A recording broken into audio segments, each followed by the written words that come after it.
But he never thought about taking the knife away. He thought that's to be overstepping. And so next time, when he sees someone pull out a knife or anything, he's going to think back to Bernard, and he's going to ask to take it away. And that feedback was great to me, because it showed that one story can have an impact. And it pushed a reader, at least one, to think of ways that they could be proactive and make a change in this cycle of violence.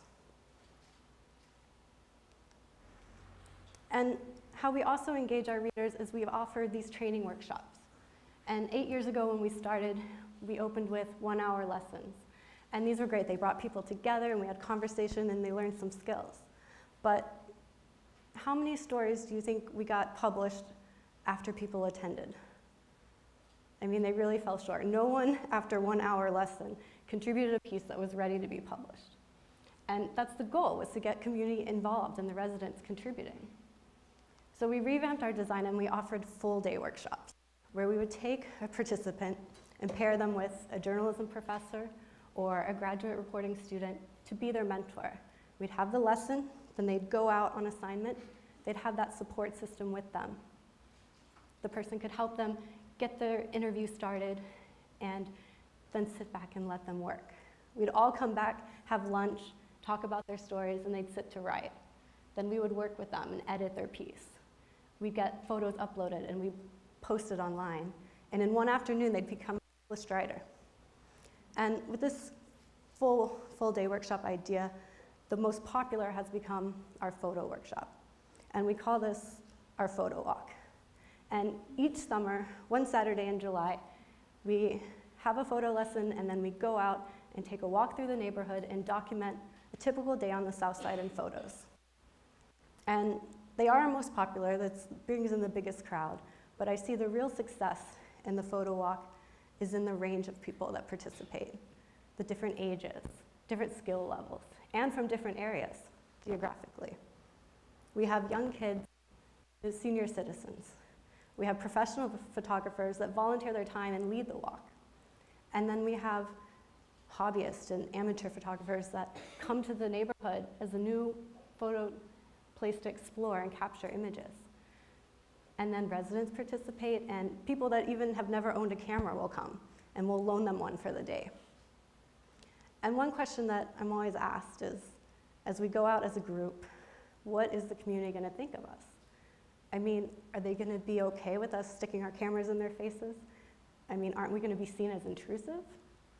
And they're always pleasantly surprised to see how welcoming the community is.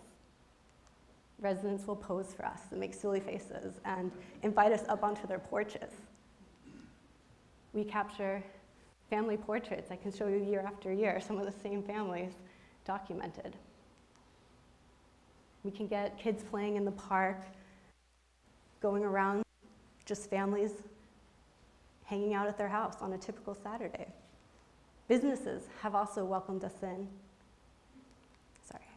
And letting us, one barbershop lets us file through every year, capturing their clients getting their hair cut. And the great thing about the photo walk is I see two things. One is just the sheer number of photos we're able to capture. Images of families, images of kids playing, touching moments with families, images that are not typically seen in mainstream media or other outlets. Just a typical day in the neighborhood. And also, how we can engage with our readers. We go to them directly. We can meet them on their own turf, casually talk about what was their favorite story in the years past, or what kind of stories they want to see in the future. And this is my purpose for the paper, to always have the audience in mind. And what has become a favorite feature of the Stand readers is our Fathers Matter. And this image really kicked it off. One summer, instead of doing workshops, we offered a summer-long photo series where we received a grant and we were able to provide 8 professional DSLR cameras to people who applied to be in the program. And then they were able to document their summer in photos. And we paired them with professional photographers who volunteered their time all summer long to be a mentor. And by the end, we offered a gallery exhibit. And we showcased their favorite shots. And one participant came forward to speak at the reception, and she said, I'm so happy to see from so many different participants images of Black dads engaged, being involved, spending time with their children, having loving moments, being silly, being playful, because this is what she sees in her daily life. She sees her husband to his kids, to his grandchildren, her neighbors and cousins. But she said the perception and the stereotype that many people have is that African American fathers are absentee dads. They're not involved. They're deadbeats. And she said, I wish more people from outside of the city were here to see these images because they fight that stereotype. And so we launched this series to highlight and spotlight African American dads in the community. And we continue the series now with a monthly Q&A of a father that's been nominated by his peers, by our readers. And the goal of our paper is to really write stories that the audience wants to see. And our mission is to be the voice of the community, to reflect back how the community sees itself in our pages. And I don't have any fancy graphics or numbers over time to show you readership. I just know what readers tell me and the feedback they say, that they enjoy reading the paper. And I think our greatest compliment came one day when a reader was so inspired by our paper, she actually wrote a poem.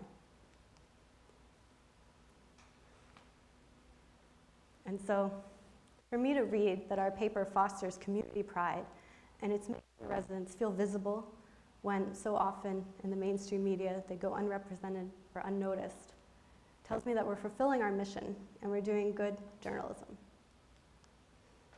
Thank you.